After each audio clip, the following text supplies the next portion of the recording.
그 사랑이 날 채우네. 주는 내게 있네. 그 은혜는 날 세우네.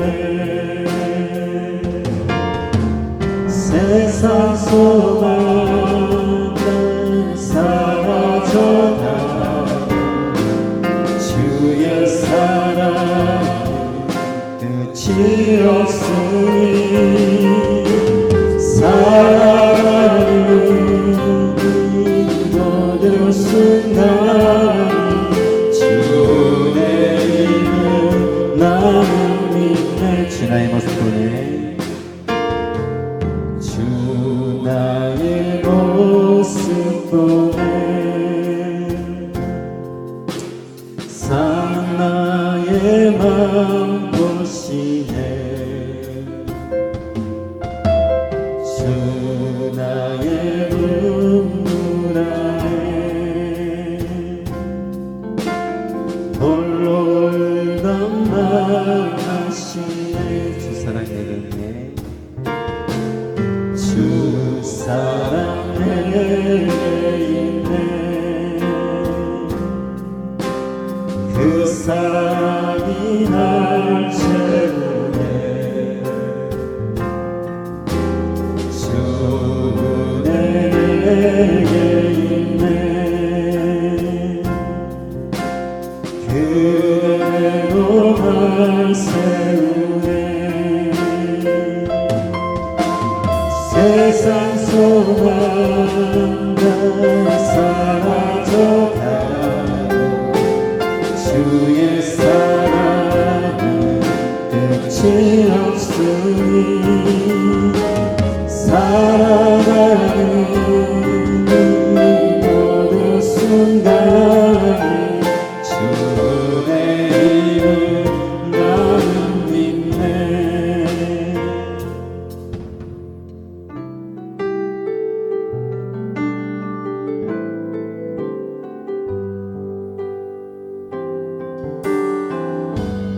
마음속에 어려움이 있을 때, 마음속에 어려움이 있을 때,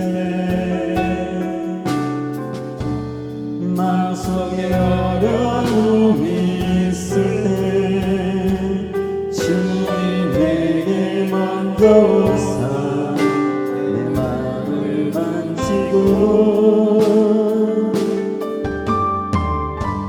주님 앞에 나올 수 없을 때, 주님 앞에 나올 수 없을 때,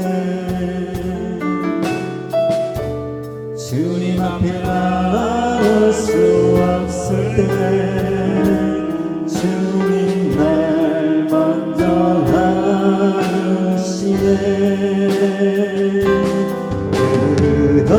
그럼에도 불구하고 날 사랑하시는 내 하나님의 사랑 나의 모든 걸 덮고, 그럼에도 불구하고 날 안아주시는 내 하나님을 부를 때 아버지라 부르죠. 그럼에도 불구하고 날 사랑하시는 내 하나님을 부를 때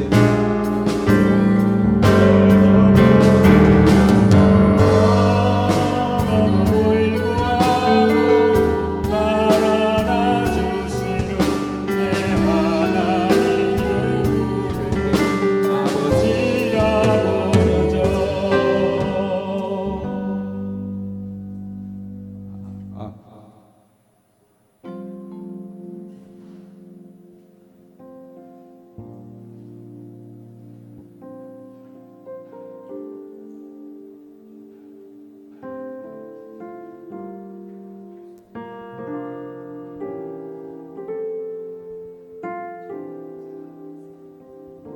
항상 준비됐나요?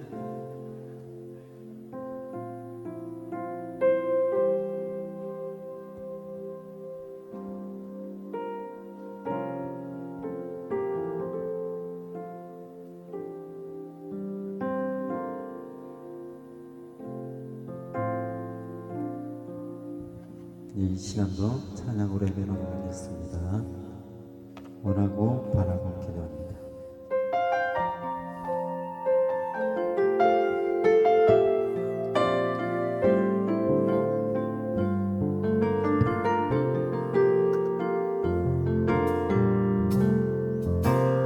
이 세상을 살아가는 동안에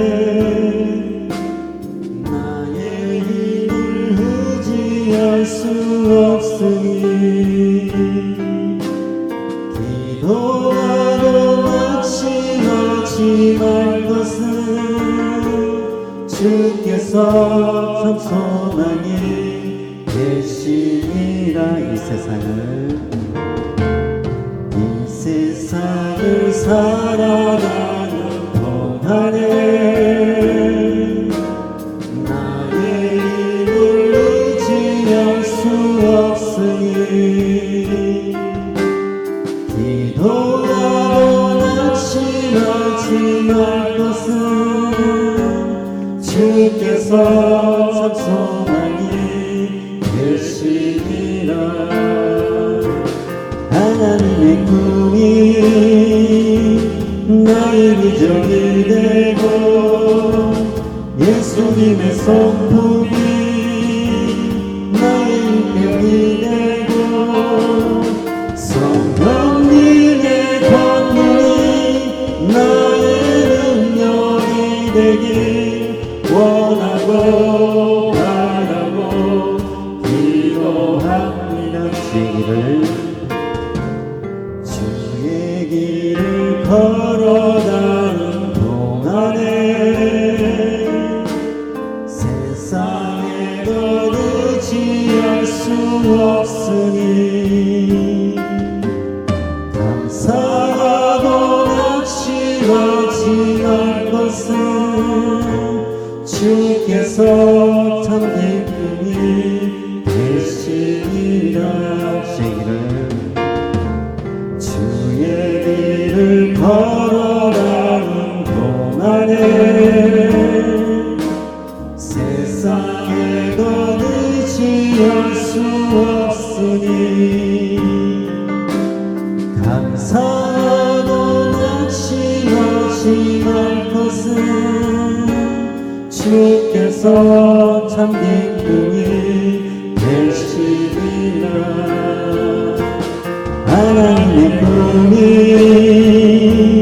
나의 비전이 되고 예수님의 성품이 나의 인격이 되고 성령님의 권능이 나의 능력이 되길 원하고 바라고 기도합니다. 잘못하시네.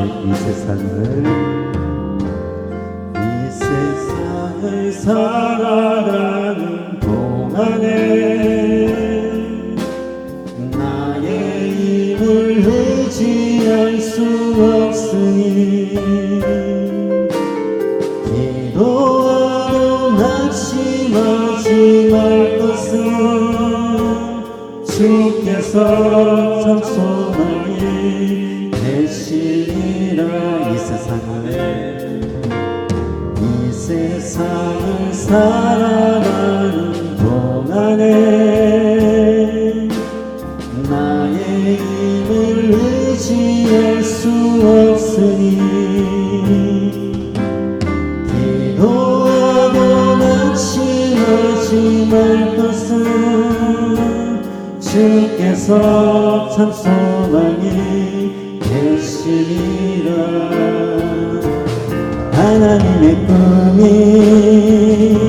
나의 비전이 되고 예수님의 성품이 나의 인격이 되고 성령님의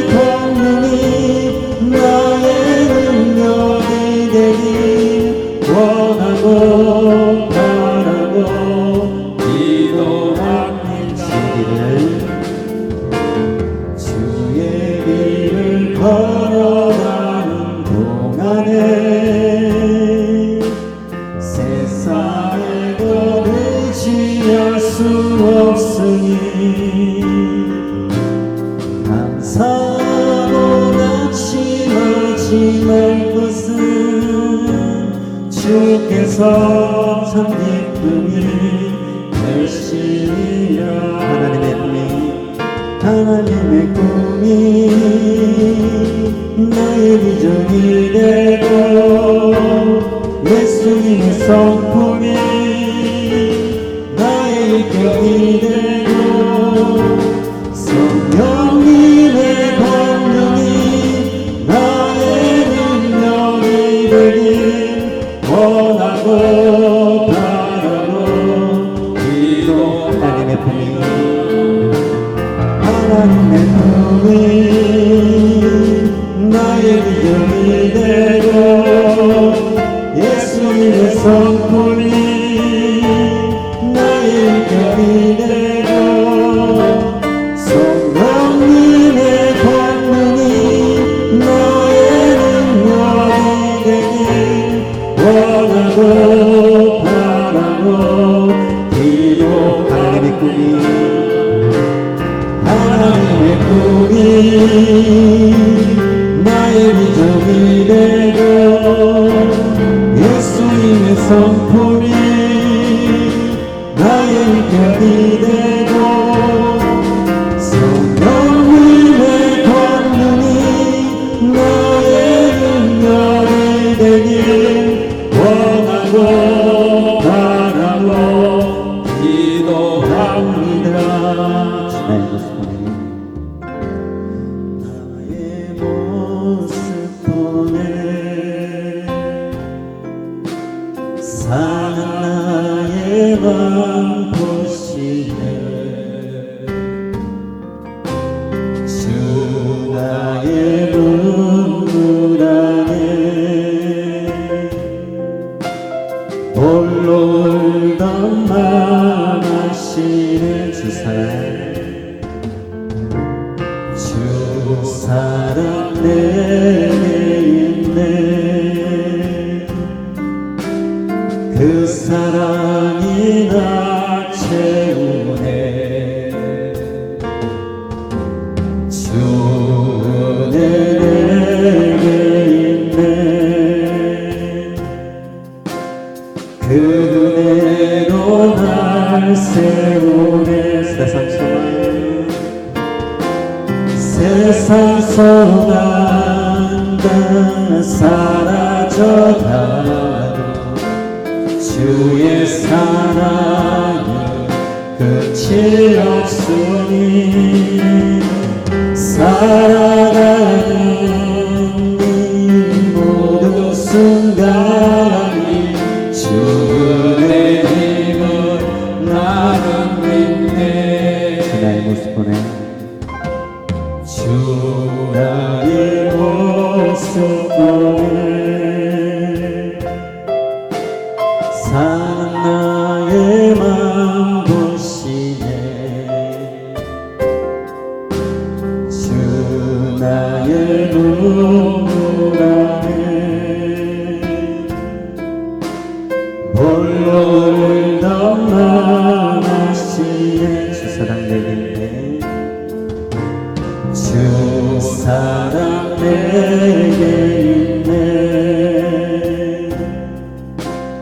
그 사랑이 날 채우네 주는 내게 있네 그 은혜로 날 세우네 세상 소망 다 사라져가도 주의 사랑은 끝이 없으니 살아가는 이 모든 순간이 주의 힘을 나는 믿는 세상 소망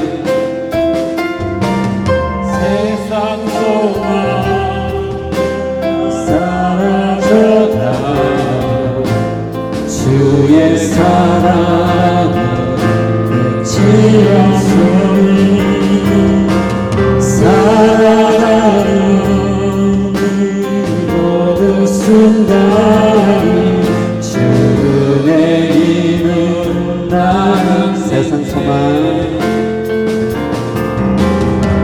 세상 소망 다 사라져가도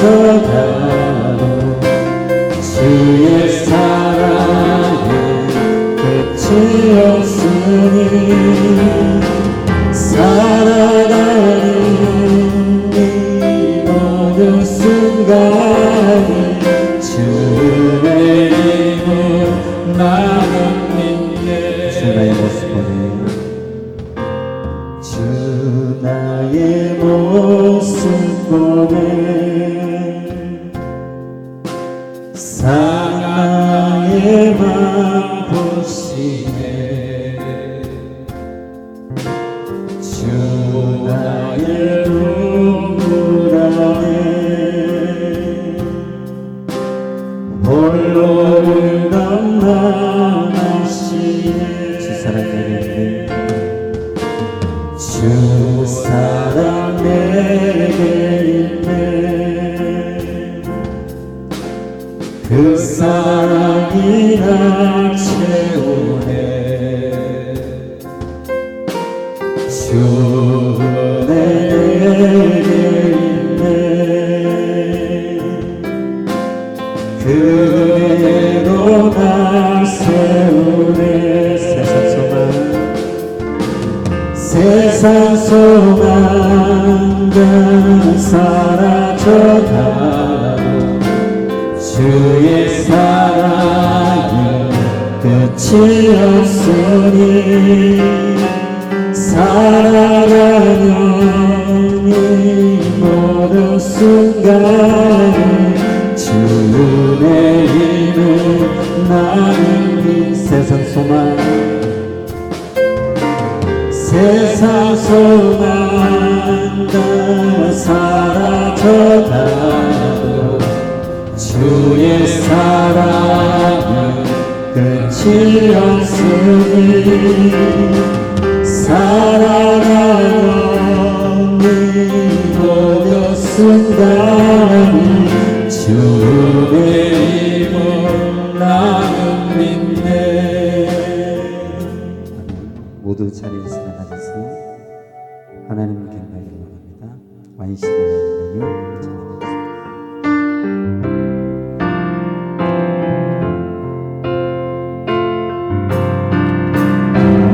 이신 나의 하나님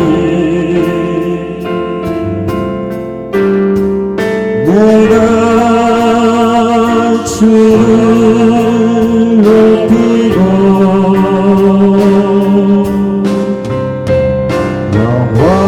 영원히 주의 이름을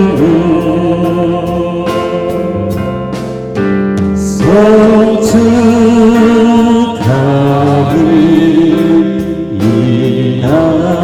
왕이신 나의 하나님 왕이신 나의 하나님 내가 주를 높이고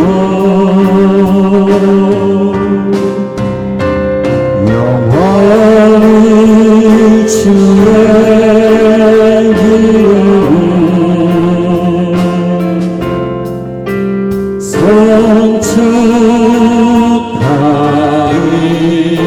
송축하리이다. 아버지께 참되게 예배하는 자들은 영과 진리로 예배할 때가 오나니 곧 이때라. 아버지께서는 자기에게 이렇게 예배하는 자들을 찾으시느니라. 하나님은 영이시니 예배하는 자가 영과 진리로 예배할지니라. 아멘. 다 함께 임재 찬양하시겠습니다.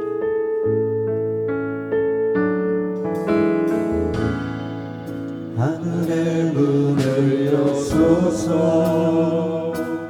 이곳을 주목하소서. 주를 향한 노래가 꺼지지 않으니 하늘을 열고 보소서. 이곳에 임재하소서. 주님을 기다립니다. 기도의 향기가 하늘에 닿으니 주여 임재하여 주소서. 이곳에 오셔서 이곳에 앉으소서. 이곳에서 누리며 예배를 받으소서. 주님의 이름이 주님의 이름만이 오직 주의 이름만 이곳에 있습니다. 이곳에 오셔서 이곳에 앉으소서. 이곳에서 누리며 예배를 받으소서. 주님의 이름이 주님의 이름만이 오직 주의 이름만 이곳에 있습니다.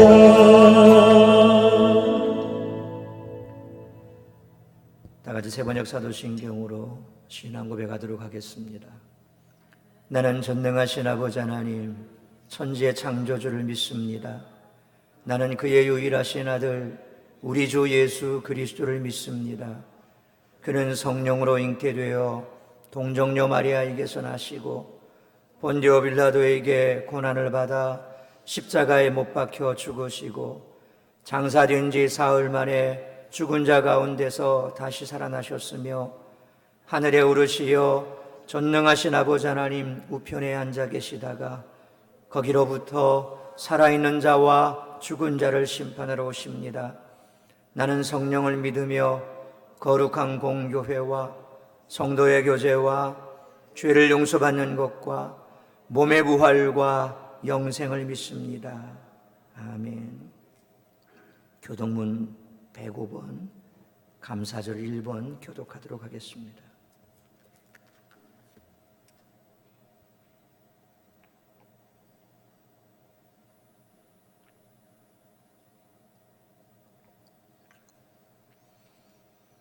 여호와께 감사하라. 그는 선하시며 여호와께 감사하고 그의 이름을 불러아뢰며 그들이 광야 사막길에서 방황하며 거주할 성읍을 찾지 못하고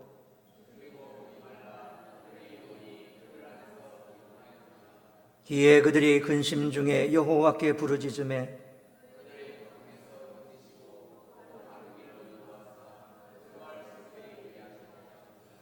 여호와의 인자하심과 인생에게 행하신 기적으로 말미암아 그를 찬송하리로다.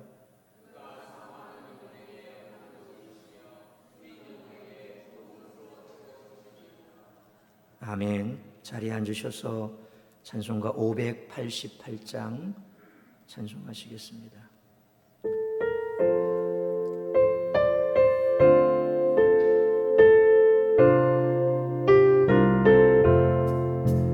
공중 나는 죄를 보라 농사하지 않으며 독신 모아 독간 아래 드린 것이 없어도 세상 주관하는 주님 죄를 먹여주시니 너희 받을 것을 위해 근심할 것 무엇냐 레베카 발을 보라 일삼순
너희에게 주시리. 내일 일을 위하여서 아무 염려할지니 내일 염려하지 말라. 오늘 생존하라. 이 시간 회중을 대표해서 박갑대 장로님 기도 인도하시겠습니다.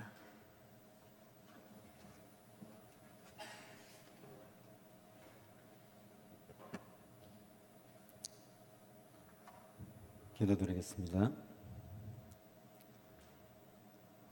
존귀와 영광과 찬양받기에 합당하신 하나님 아버지 은혜에 감사와 찬양을 드립니다. 늘 항상 부족하고 연약한 저희들, 그리고 우리의 의지대로 살아가는 저희들을 이 예배 가운데 불러주셔서 예배드리게 하여 주심을 주님 감사드립니다. 한 주간도 세상 삶들 속에서, 그리고 세상 제약들 가운데 함께한 부분들 주님 용서해 주시며, 이 시간 드려지는 예배로 통해서 우리를 회복해 하여 주시며, 온전한 하나님의 자녀로 살아갈 수 있는 저희들이 되기를 간절히 소원합니다. 또 이렇게 2019년도 절반이 지나가고 또 무더운 여름 날씨를 맞이하는 가운데 있습니다. 또 여기까지 인도하여 주시며 또 함께하여 주신 에베네셀 하나님을 찬양합니다. 올 한 해 계획들이 잘 이루어지고 또 잘 준비되고 또 남은 기간 동안에 잘 마무리 지을 수 있도록 성령 하나님께서 함께하여 주시옵소서. 이 시간 우리의 마음이 오직 하나님께로 나가는 거룩한 예배가 되게 하시며, 또 무더운 여름을 잘 이겨낼 수 있는 저희들이 되기를 소원합니다. 주님, 이 나라와 이 민족 가운데서도 주님 함께해 주시며, 믿음적으로 나약해진 이 한국교회와 믿음의 자녀들에게 진정 성령의 기름 부어주심으로 다시 일어설 수 있는 믿음이 있게 하시며, 또 믿지 않는 많은 백성들에게 진정 하나님을 알게 하시고, 또 예수님의 성품을 담게 하시고, 성령의 권능으로 믿음의 능력들을 다하여 주시옵소서. 이 몸된 교회 가운데서도 주님 함께해 주시며, 사랑성교회가 무엇보다 이 지역과 이 민족과 하나님 나라를 위해 더 큰 비전을 세워주시며, 새로운 부흥의 물길이 일어날 수 있도록 모든 성도들이 서로 협력하여 하나 되는 마음으로 복음 전도에 힘써 나갈 수 있는 성도들이 되기를 소원합니다. 이 시간 말씀 전하신 주님의 사자 목사님에게로 함께하여 주시며, 주시는 그 하나님의 말씀으로 우리의 믿음이 더욱더 강한 믿음의 용사로 나가게 하시며, 이 몸된 교회를 이끌어가는데 조금도 부족함이 없도록 성령 하나님께서 성령의 능력을 다해 주시며 특별히 건강 지켜주시기를 원합니다. 이 시간 드려지는 예배와 찬양 주님 홀로 영광 받아 주시옵시며, 이 모든 말씀 우리 주 예수 그리스도의 이름으로 기도드립니다. 아멘.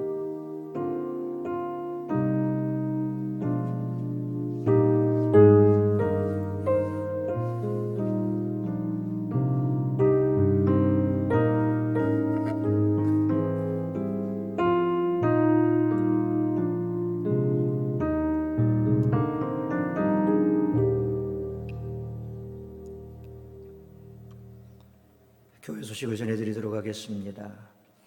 오늘은 맥주 감사절로 지킵니다. 지나온 시간 베푸신 은혜 감사하시고 남은 시간 믿음으로 하나님께 영광 올려드리시기를 바랍니다. 새벽 예배, 수요 예배, 금요 기도에 적극적인 참여를 바랍니다. 아울러 112 운동에도 적극적인 참여를 바랍니다. 이제 무더운 여름철이 시작이 됩니다. 각실 사용 후 냉방기가 잘 꺼졌는지 잘 확인해 주시길 바랍니다. 호산나 찬양대 연습 매주일 오후 1시 4층 찬양대 연습실에서 있습니다. 구역장 총무 모임 오후 3시 4층 베데롤에서 있습니다. 청년대학부 모임 매주일 낮 12시 30분 4층 베데롤에서 있습니다. 아카데미 회복의 삶 7월 21일 주일 오후 3시 30분 성교원 사무실에서 있습니다. 7월 전도 13일, 27일 토요일 오전 10시 30분 4층 엘림 카페로 오셔서 기도하고 준비하고 함께 나가도록 하겠습니다. 하나님 말씀 함께 봅니다. 구약성경 1268면 호세아서 14장 1절에서 9절까지 말씀 한 절씩 교독하겠습니다.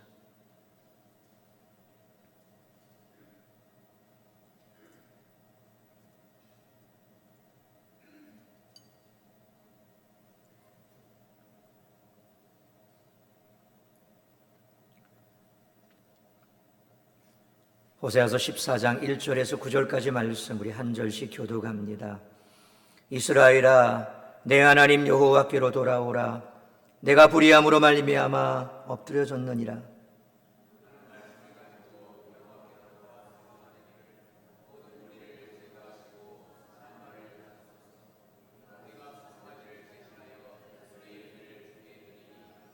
우리가 아수르의 구원을 의지하지 아니하며 말을 타지 아니하며 다시는 우리의 손으로 만든 것을 향하여 너희는 우리의 신이라 하지 아니하오리니 이는 고아가 주로 말미암아 긍휼을 얻음이니이다 할지로다.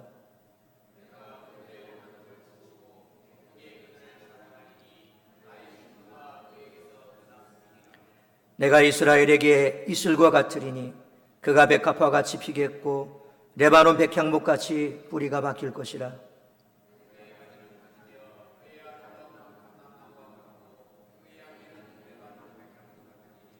그 그늘 아래에 거주하는 자가 돌아올지라. 그들은 곡식같이 풍성할 것이며 포도나무같이 꽃이 필 것이며 그 향기는 레바논의 포도주같이 되리라.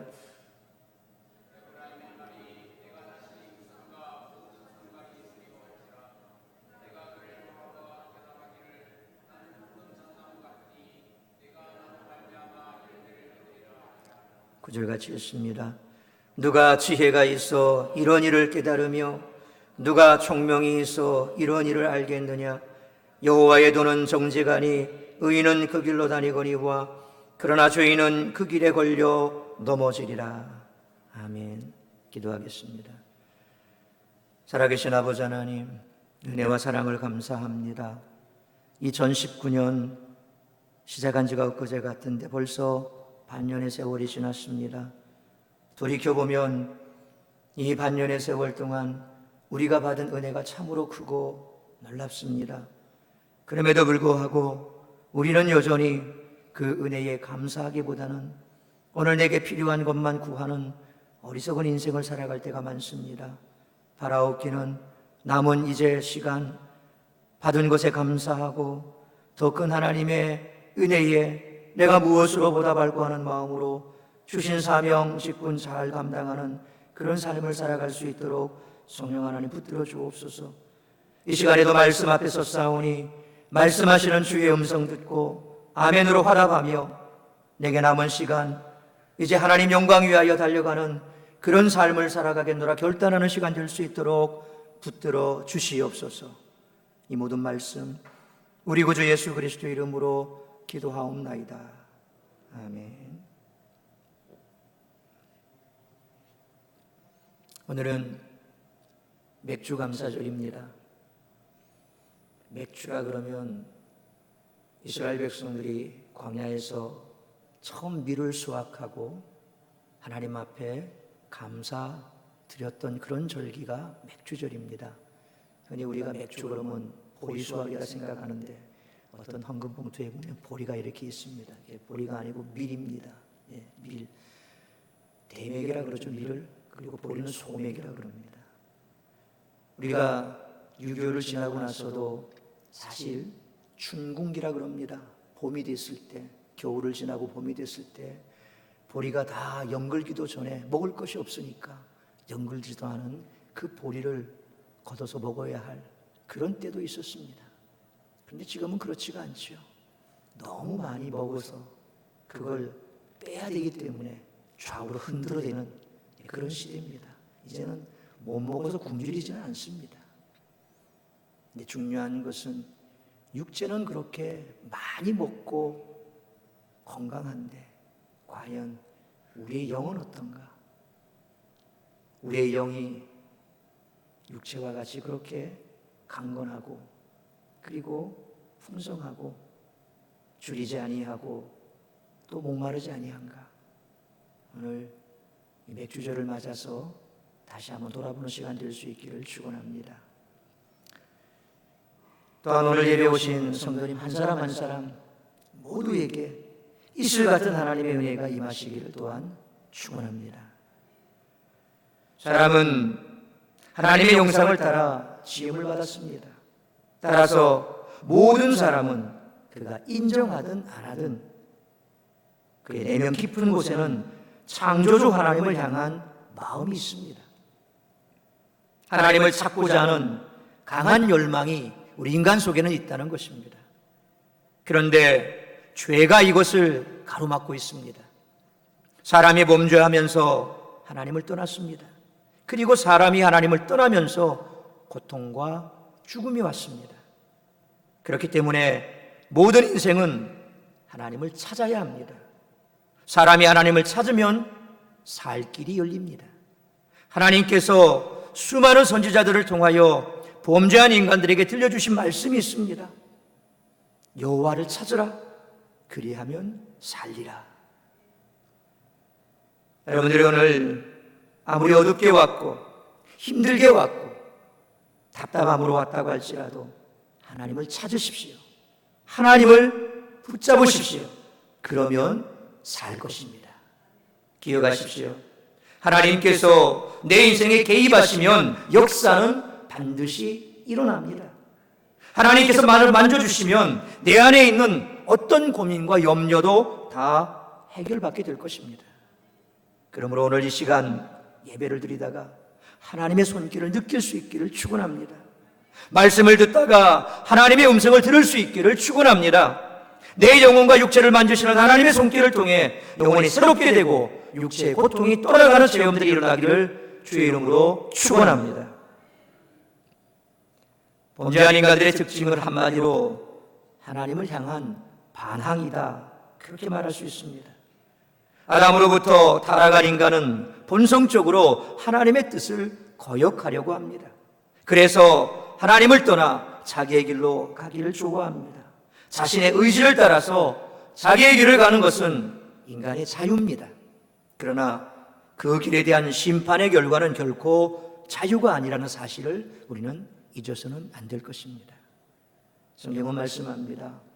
히브리서 9장 27절의 말씀 우리 같이 읽도록 하겠습니다.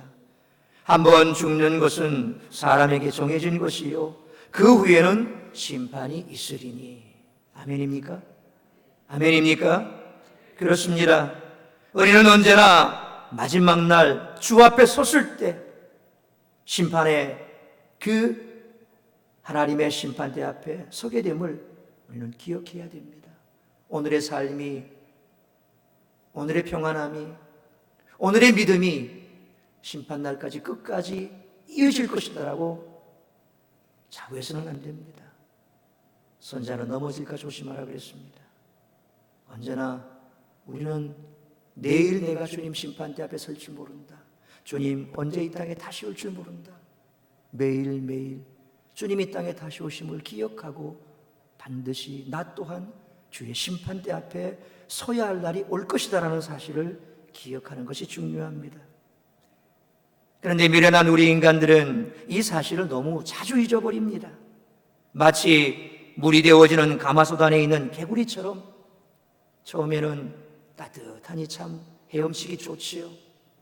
그래서 아이고 따뜻하니 좋다 어슬렁어슬렁 헤엄치다가 자기도 모르는 사이에 그만 물이 펄펄 끓는데 죽는지도 모르고 가마솥 안에서 헤엄치는 그런 형국입니다. 그래서 우리도 현실이 주는 안락함과 편리함에 도취되어 심판의 그날을 잊어버리며 살아가는지도 모릅니다. 여러분, 어느 날 주 앞에 서게 될 그날을 우리는 생각해야 됩니다. 그리고 그 날이 아름다운 날, 축복의 날이 되는 그런 인생을 살아가야 됩니다. 그러기 위해서는 언제나 하나님을 여러분의 인생의 안내자로 인정하십시오. 하나님께서 우리의 삶을 인도해 주신다면 틀림없이 우리는 승리의 삶을 살아가게 될 것입니다. 그렇기 때문에 오늘 이 시간 여러분 모두가 하나님만을 붙잡으시기를 주의 이름으로 축원합니다. 하나님만을 의지하시기를 축원합니다. 무엇보다도 하나님의 하나님됨을 인정하십시오. 그러면 하나님께서는 반드시 우리의 삶의 인도자가 되어 주실 것입니다. 우리 인생을 책임져 주실 것입니다. 그리고 그날 우리가 주 앞에 서게 되는 심판의 그날은 축복의 날이 될 것입니다. 영광의 날이 될 줄로 믿습니다. 가끔 신문이나 텔레비전을 보면 기차가 탈선을 해서 많은 사람들이 죽거나 다치는 것을 보게 됩니다. 우리는 기차만이 아니라 어떤 사람이 가다가 잘못된 길로 빠지게 되는 것, 그건 역시도 탈선이다, 그렇게 부릅니다. 그런데 기차가 탈선하면 다시 복구해서 열차선은 회복됩니다. 그러나 사람이 한번 탈선하게 되면 복구하는데 열차보다 시간이 더 오래 걸립니다. 어떤 경우에는 영영 회복되지 못하는 그런 경우도 있습니다. 그런데 오세아 선지자가 계속해서 말씀하고 있는 것이 무엇입니까? 개인만이 아니라 하나님의 백성들 전체가 탈선할 수 있다는 것입니다. 당시 이스라엘 사회는 그들 전체가 하나님의 말씀을 거부하고 세상으로 나아갔을 때 어떻게 되느냐 하는 것을 보여주는 말씀입니다. 하나님의 백성이 망하는 것은 처음에는 그 망하는 것이 눈에 보이지 않습니다. 왜냐하면 겉으로 보기에 그들의 종교 행위는 계속되고 있기 때문에 그렇습니다. 그러다가 한번 하나님께서 손을 들어 치시면 회복할 수 없을 정도로 멸망해 버립니다. 이 문제가 중요한 이유는 오늘 우리 사회의 기독교인들이 바로 거의 집단적으로 하나님의 말씀을 떠나가는 현상이 나타나고 있기 때문입니다. 그럼에도 불구하고 오늘 기독교인들의 문제가 잘 진단이 되지 않는 이유는 교회 오면 기독교인이지만 세상에 나가면 철저하게 세상 사람으로 살아가기 때문입니다. 그래서 우리는 착각합니다. 나는 문제 없다고. 결코 나는 주님 앞에서는 그날까지 괜찮다고. 왜요? 오늘도 우리는 성경책을 들고 교회를 왔거든요. 오늘도 우리는 예배를 드리거든요. 그러니까 나는 문제 없다고 생각합니다. 그런데 여러분, 교회 문을 나서면 어떻습니까? 마치 가장 무더위에 가면을 들고 가는 것처럼 교회 밖을 나서는 순간 가면을 하나 씁니다. 그래서 세상에 나가면 내가 그리스도인인지 집사인지 권사인지 장로인지 도무지 모릅니다. 한 직장 안에도 수년간 그렇게 같이 직장 생활을 했고 모셨던 상사가 교회를 다니는지 기독교인인지 전혀 알지 못하다가 누군가의 전도로 교회를 갔었는데 깜짝 놀라고 말았습니다. 알고 보니 자기가 섬기는 직장의 이사님이시더랍니다. 그분이 장로였답니다. 그런데 회식 자리 가면 부어라 마셔라 더 적극적으로 부하 직원들한테 술을 권하고 술을 먹고 고주망태가 되어 있고, 그러면서 한 번도 자기에게 예수 믿어봐라 교회 가자 말 한마디 안 하던 그런 분이 교회 장로님이셨답니다. 깜짝 놀랐답니다. 여러 가지 복잡한 생각들이 왔다 갔다 했답니다. 우리는 열심히 신앙생활하는 것 같습니다. 그런데 세상에 나가면 또 다른 가면을 하나 씁니다. 그래서 내가 스스로 고백하지 않는 이상 나는 결코 그리스도인으로 살아가지 않습니다. 오늘 이 시대가 바로 철저하게 자기를 감추고 나의 신앙을 비밀로 하고 익명성을 요구하는 그런 삶을 살아갑니다. 이것이 바로 이스라엘 백성들이 빠진 오류였고 오늘 이 시대 그리스도인들의 오류입니다. 사람이 알아보지 않는다고 하더라도 하나님의 백성들이 세상 사람이 될 수는 없는 겁니다. 하나님의 백성의 타락은 위선적입니다. 겉으로는 타락하지 않은 것처럼 하면서 속으로는 골마 있습니다. 이것이 한두 사람의 경우가 아니고 전체적인 문제가 될 때는 사회 전체가 파괴됩니다. 하나님의 백성들 때문에 세상 전체가 심판을 받게 된다는 것입니다. 여러분, 소돔과 고모라가 멸망한 것, 그 성 전체가 타락했기 때문에 그렇습니까? 아닙니다. 그 성에 의인 10명이 없었기 때문에 결국 소돔과 고모라는 하늘에서 불과 유황불이 떨어져 멸망하고 말았습니다. 한 도시가 망하고 한 가정이 망하는 것은 그곳에 있는 사람들이 다 타락했기 때문이 아닙니다. 그곳에 반드시 있어야 할 의인이 없기 때문입니다. 이 말씀을 우리는 다시 이렇게 생각해 볼 수 있습니다. 내가 하나님 앞에서 바로 섬이 내 가정과 자녀를 살리게 될 것입니다. 내가 하나님 앞에서 바로 섬이 내 교회와 이 도시를 살리게 될 것입니다. 그래서 나 한 사람의 바로 섬이 중요합니다. 하나님은 어둠 가운데서 빛을 보기를 원하십니다. 타락한 곳에서 하나님을 바로 섬기는 의인을 보기를 원하신다는 것입니다.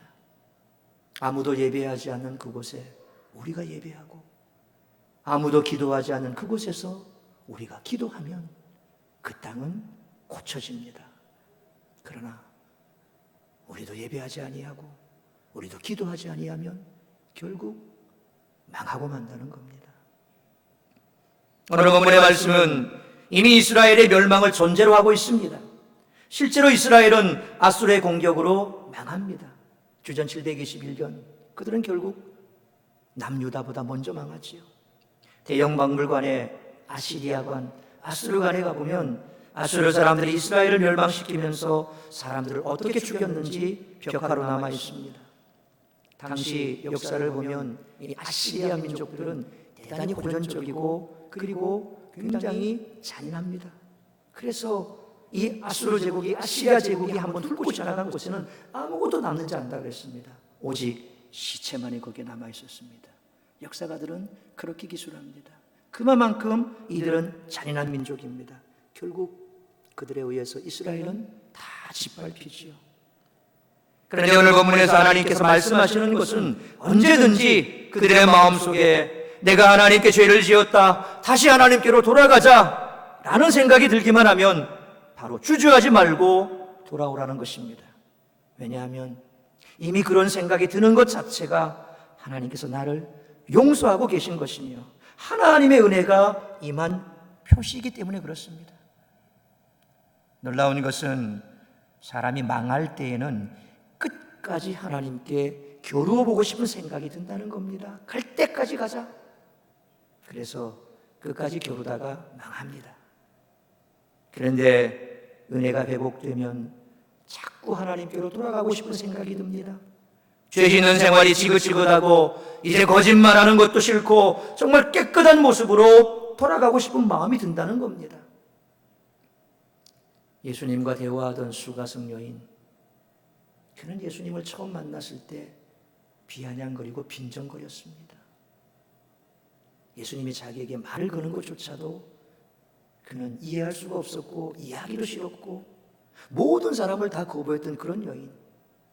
그런데 예수님과 대화하는 중에 조금씩 마음의 문이 열리면서 영적인 눈이 떠지기 시작합니다. 그러면서 던진 질문이 뭡니까?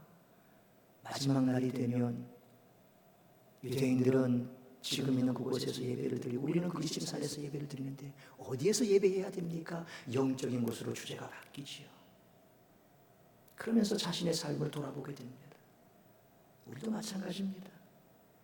끝간데 없이 추락하다가도 거기에서 은혜가 임하면 이제는 제동을 걸고 싶습니다. 멈추고 싶습니다. 돌아가고 싶습니다. 너무 늦은 건 아닐까? 지금 내가 돌이킨다고 해서 바뀌는 게 있을까? 그렇다 할지라도 돌아가고 싶다. 바꾸고 싶다. 내 이 삶을 이제는 돌이켜 바꾸고 싶다. 그런 마음이 든다는 겁니다. 오늘 여러분의 마음속에 겨자씨만큼이나 작다고 할지라도 이런 마음이 있다면 주저하지 말고 하나님께로 돌아오십시오. 그러면 하나님께서는 나를 위하여 놀라운 은혜를 준비하고 계심을 깨닫게 될 것입니다. 오늘 본문 1절에서 하나님께서는 하나님의 말씀을 거부하고 세상으로 떠난 이스라엘 백성들을 향해서 이렇게 말씀합니다. 우리 1절 말씀 같이 한번 읽도록 합니다. 이스라엘아, 내 하나님 여호와께로 돌아오라. 내가 불의함으로 말미암아 엎드려졌느니라. 지금 하나님께서는 고통 중에 있는 이스라엘 백성들을 향해 내 하나님 여호와께로 돌아오라고 말씀하십니다. 이것은 마치 잘못을 저지르고 집에서 쫓겨나서 집 주위를 뱅글뱅글 맴돌고 있는 자식에게 부모가 빨리 돌아오라고 부르는 것과 같습니다. 이때 부모는 자식에게 뭐라고 말합니까? 아이고 이놈아, 내 마음이 변하기 전에 빨리 들어와. 이때 내 마음이 변하기 전에라는 그 말이 얼마나 반가운지 모릅니다. 그래, 그 마음이 바뀌기 전에 빨리 들어가자. 매도 빨리 만나는 게 좋다. 지금 하나님께서는 이스라엘 백성들에게 그렇게 돌아오라고 말씀하십니다. 오늘 본문 5절 이하의 말씀을 보면 이스라엘 백성들이, 그리고 오늘 우리들이 하나님께로 돌아오기만 하면 주시겠다고 축복한 그 축복과 회복의 약속의 말씀이 있습니다. 먼저 5절의 말씀 같이 읽도록 합니다. 내가 이스라엘에게 이슬과 같으리니 그가 백합화 같이 피겠고 레바논 백향목 같이 뿌리가 박힐 것이라. 아멘. 5절 이하의 말씀을 계속해서 읽어보면 하나님께서는 진정으로 돌아오는 그들에게 이슬 같은 은혜와 회복의 축복을 말씀하고 있습니다. 모든 것이 다 아름답게 회복됩니다. 망하기 이전보다 훨씬 더 영광스럽고 풍부하게 회복시켜 주십니다. 그런데 본문을 자세히 보십시오. 하나님께서는 이스라엘 백성들에게 이렇게 말씀하십니다. 내가 이스라엘에게 이슬과 같다.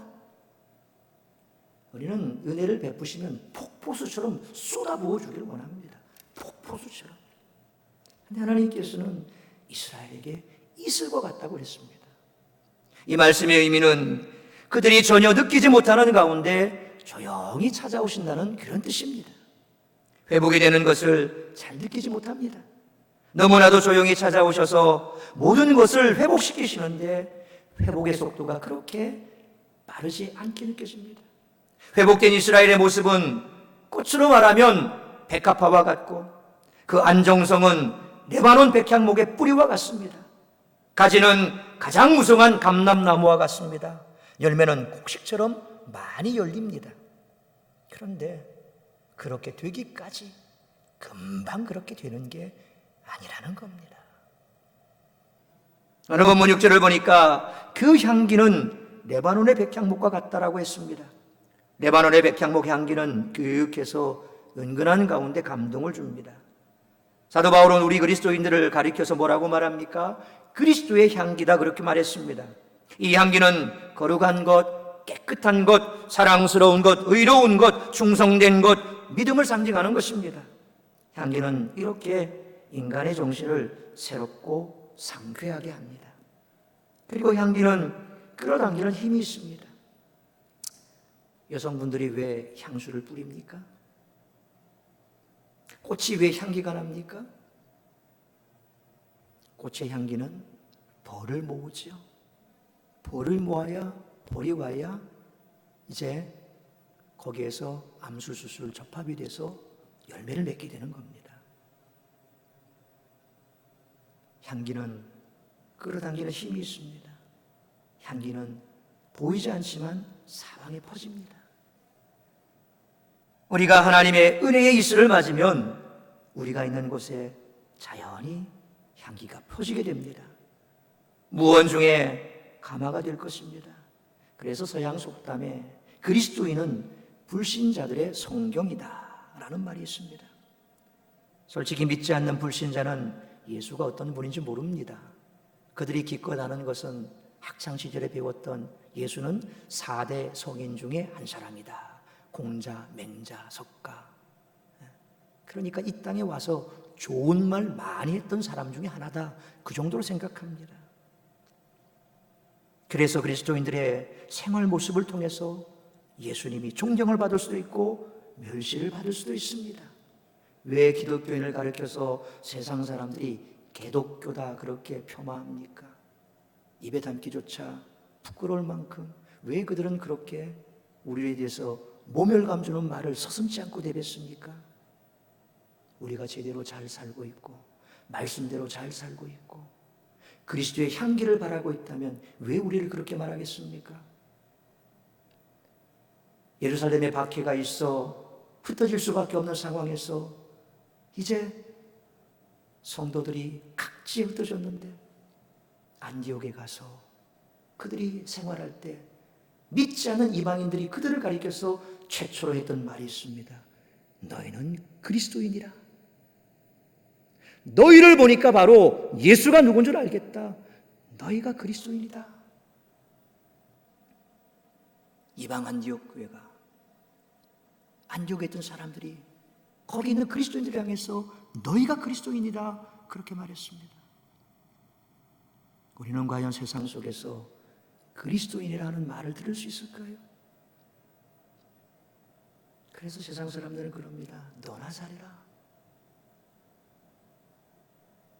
네가 말하는 그 천국 네가 있으면 난 안 갈란다.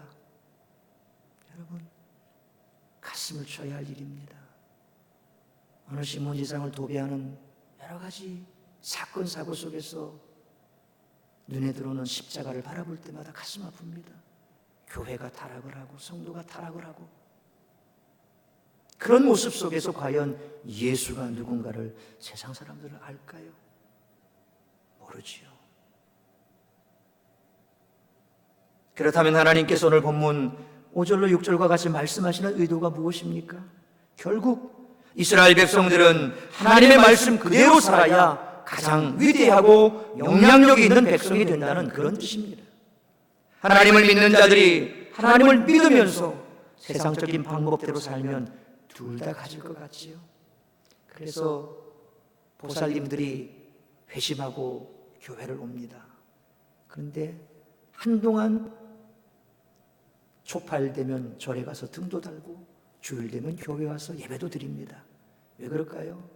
부처님도 붙잡고 싶고 예수님도 붙잡고 싶고 부처님한테도 빌고 싶고 예수님한테도 빌고 싶고 그래서 두 쪽에 다 빌면 더 좋지 않겠느냐 뭐 이런 생각들을 하신답니다.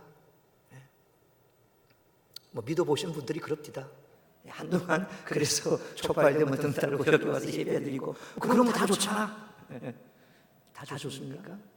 세상도 좋고 예수 믿어 좋고 세상의 방법대로 가면 아주 잉병변 능하게 그렇게 해서 살면 좋을 것 같고 일이 빨리 될 것 같고 또 안 되는 건 기도하면 될 것 같고 그래서 두 개 다 붙여보면 될 것 같습니까? 그러나 그렇게 되면 결국 둘 다 잃어버립니다. 하나님의 백성들은 이 세상을 보면 안 된다는 겁니다. 오직 하나님만 바라봐야 됩니다. 그래야 이런 아름다운 삶을 살 수 있습니다. 그런 삶이 레바논 백방목처럼 뿌리가 박히는 삶의 방식입니다.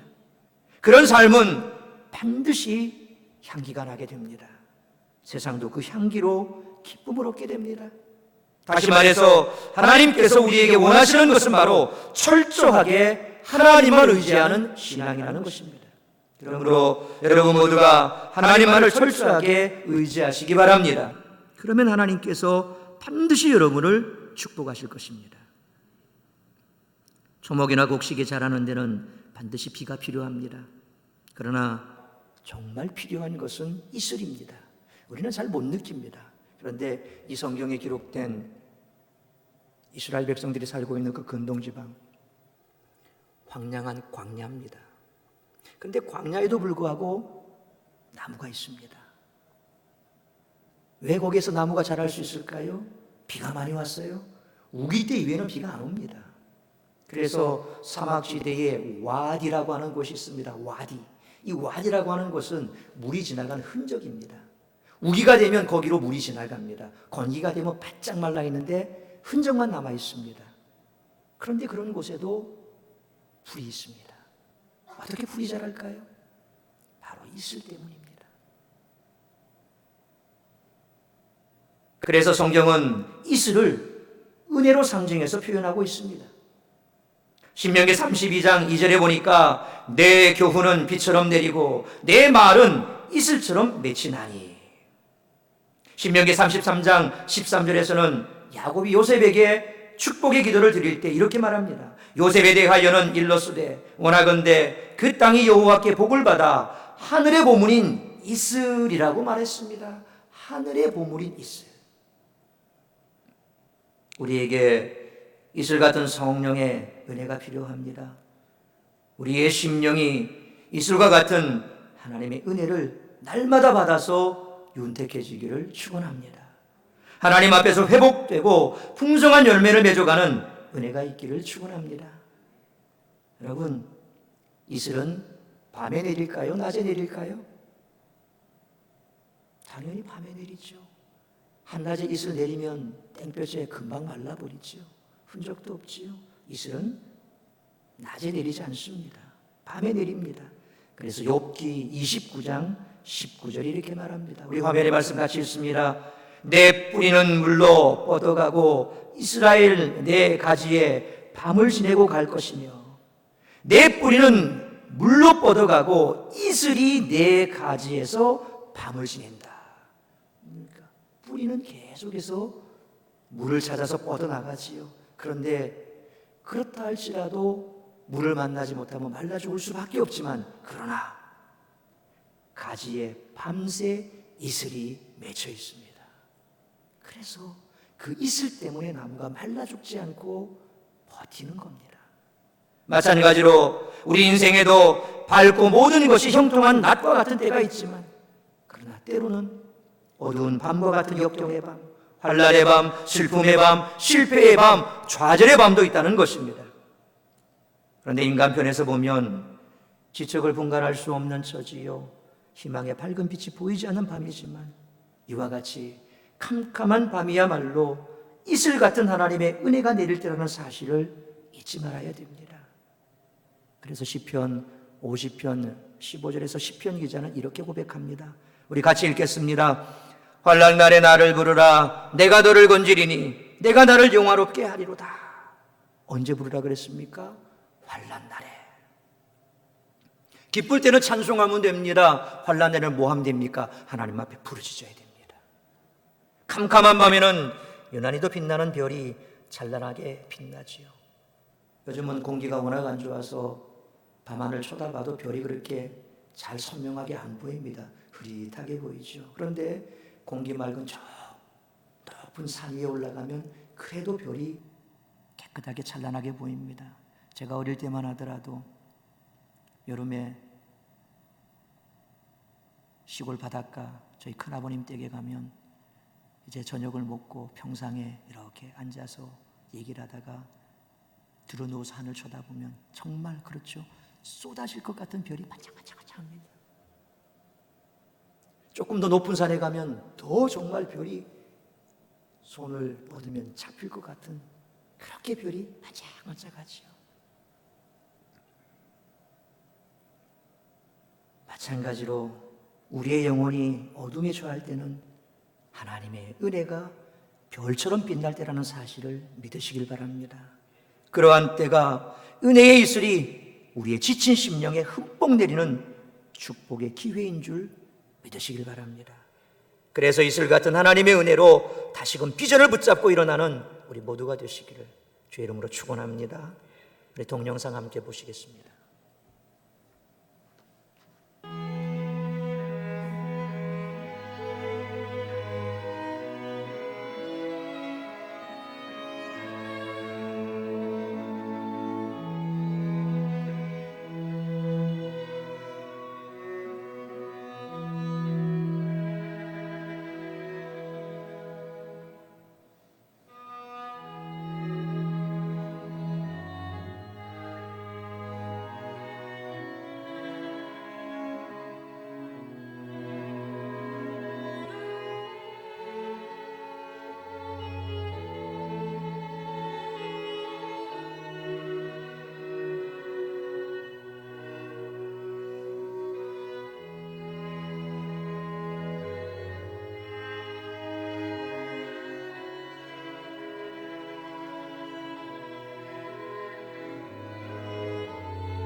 사랑하는 성도 여러분, 때로 우리 속에는 어둠도 있습니다.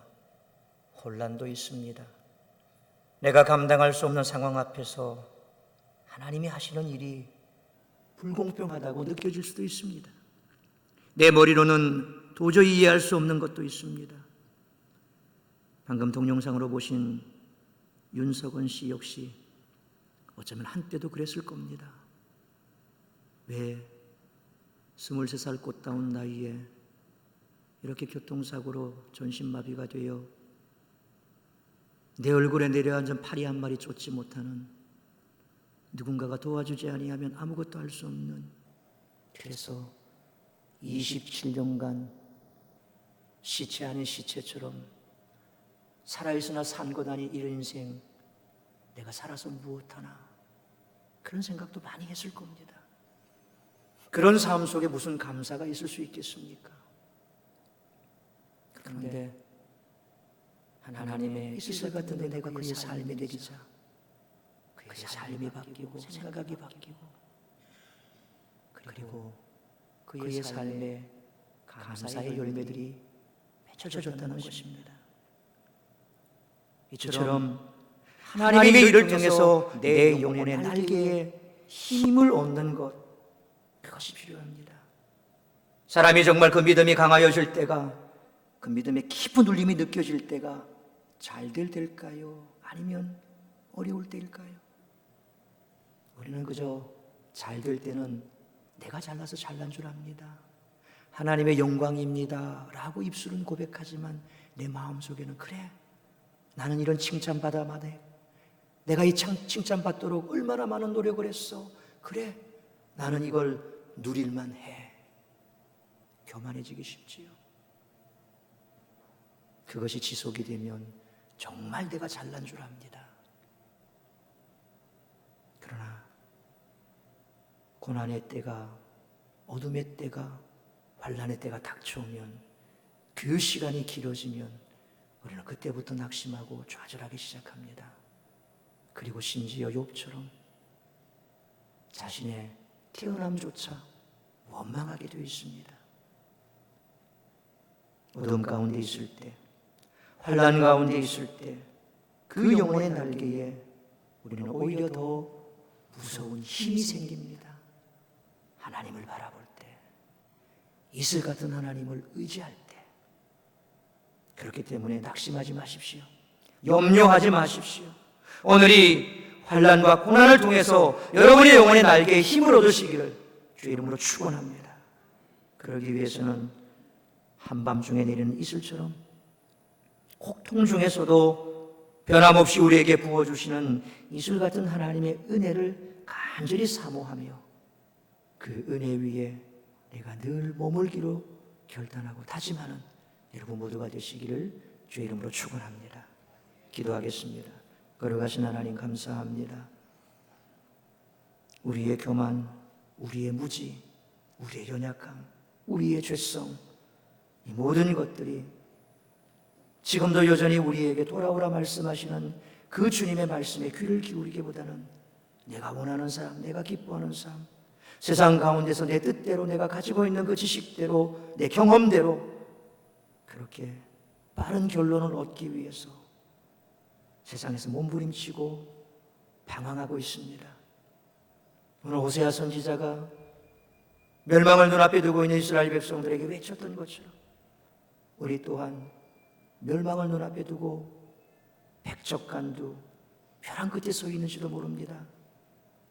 오늘 우리에게 외치는 이 말씀, 돌아오라는 주님의 말씀, 다시 한번 우리가 가슴 깊이 새기며 이제는 옛길에서 돌이켜 하나님만을 바라보며 어둠 짙은 내 삶의 형편, 한치 앞도 내다보지 못하는 안개 낀 것 같은 내 삶의 형편, 도무지 결론 나지 않을 것 같은 내 삶의 문제들, 그러나 하나님은 여전히 이슬같이 우리에게 은혜를 베풀어 주실 줄 믿는 믿음으로 한 걸음 한 걸음 주님 손 붙들고 나아가는 우리 모두가 되게 하여 주옵소서.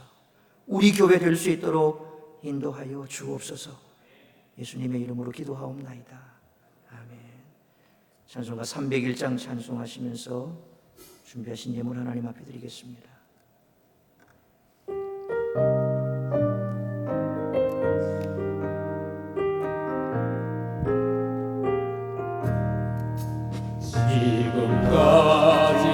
지내온 것 주의 크신 은혜라. 한이 없는 주의 사랑 어찌 이루 말하랴. 사랑해라 주의 손이 항상 살펴주시고 모든 일을 주 안에서 형통하게 하시네. 몸도 맘도 연약하나 죄인받아 살았네. 물붓듯이 부으시는 주의 은혜 족하다. 사랑 없는 거리에 나 험한 산길을 내 주의 손을 굳게 잡고 찬송하며 가리라.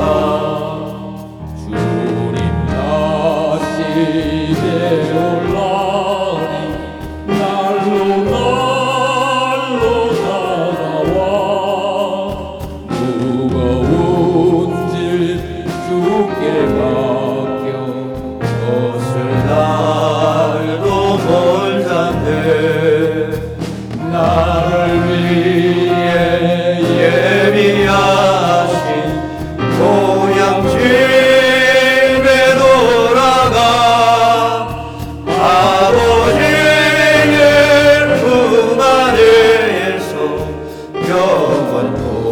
영원토록 살리라. 기도하겠습니다. 2019년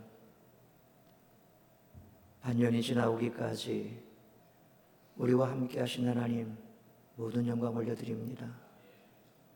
지금껏 살아온 내 삶의 걸음걸음 나를 붙들어 주시고 나에게 길을 열어주시고 은혜 베푸신 하나님 그 모든 영광 올려드립니다. 오늘 맥주감사절을 맞이하여 다시 한번 내 인생에 베푸신 이슬 같은 하나님의 은혜에 감사하며 주님 앞에 귀한 예물 올려드리오니 바치는 손길 저들의 삶의 형편 아픔과 눈물 우리 주님 닦아주시고 회복시켜주시고 날마다 주님 나라와 복음을 위해 헌신하고 더 많은 것으로 드릴 수 있는 귀하고 복된 삶 우리 주님 펼쳐나가게 도와주옵시고 우리 주님께서 베푸시는 그 은혜로 말미암아 우리가 흩어구제할지언정 꾸이는 삶을 살지 않게 하시고 주님 나라와 복음을 위해 더 많은 것으로 드리고도 풍성한 인생이 될 수 있도록 은혜 내려 주옵소서. 이 모든 말씀 우리 주 예수 그리스도의 이름으로 축복하며 기도하옵나이다. 아멘. 우리 다 일어나셔서 앞에 옆에 뒤에 계신 분 서로 인사하겠습니다. 사랑합니다. 축복합니다. 감사합니다. 오늘도 또 식사 준비되었으니 4층에 가셔서 또 함께 식사 교제 나누시고 또 오후 예배도 다 참석하시길 바랍니다. 마지막 폐회송 후렴 찬양하고 제가 축도로 예배로 마치겠습니다.